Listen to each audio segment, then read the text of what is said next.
Breaking చూస్తున్న భద్రాచలం దగ్గర గోదావరి వరద ఉధృతి కొనసాగుతోంది. ఎగువన కురుస్తున్న వర్షాలకు గోదావరికి భారీగా వరద నీరు వచ్చి చేరుతోంది. మహారాష్ట్ర, ఛత్తీస్గఢ్ రాష్ట్రాల్లో భారీ వర్షాలు కురుస్తుండటంతో క్రమక్రమంగా నీటి మట్టం పెరుగుతోంది. ప్రస్తుతం నీటి మట్టం 53.8 అడుగులకు ఉండటంతో 3వ ప్రమాద హెచ్చరికను జారీ చేశారు అధికారులు. అయితే వరద ప్రవాహం నిన్నటి కంటే ఇవాళ కాస్త తగ్గుముఖం పట్టొచ్చని అంచనా వేస్తున్నారు అధికారులు. మరొక వైపు చెర్ల, దుమ్ముగూడెం మండలాల్లోని కొన్ని గ్రామాలు, భద్రాచలం పట్టణంలోని పలు కాలనీలు ప్రజల్లో అధికారులు అప్రమత్తం చేశారు. కరకట్ట పక్కనే ఉండే స్థానిక కొత్త కాలనీ ఏఎంసీ కాలనీలోకి నీరు చేరటంతో 200 మందికి పునరావాస కేంద్రానికి తరలించారు అధికారులు. ఇక భద్రాచలం నుంచి దుమ్ముగూడెం వెళ్లే ప్రధాన రహదారిపై వరద చేరటంతో రాకపోకలు నిలిపివేశారు.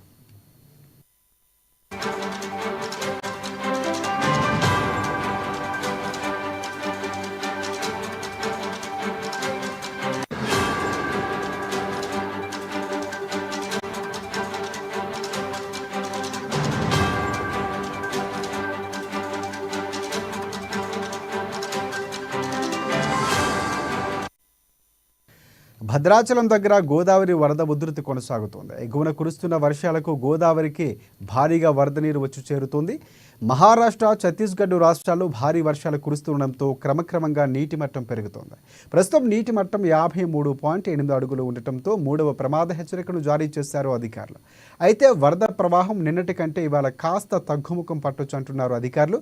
మరొక వైపు చెర్ల, దుమ్ముగూడెం మండలంలోని కొన్ని గ్రామాలు, భద్రాచలం పట్టణంలో పలు కాలనీల ప్రజల్లో అధికారులు అప్రమత్తం చేశారు. కరకట్ట పక్కనే ఉండే స్థానిక కొత్త కాలనీ, అలాగే ఏఎంసీ కాలనీలో నీరు చేరటంతో 200 మందిని పునరావాస కేంద్రాలకు తరలించారు. భద్రాచలం నుంచి దుమ్ముగూడెం వెళ్లే ప్రధాన రహదారిపై వరద నీరు చేరటంతో రాకపోకలు నిలిపివేశారు.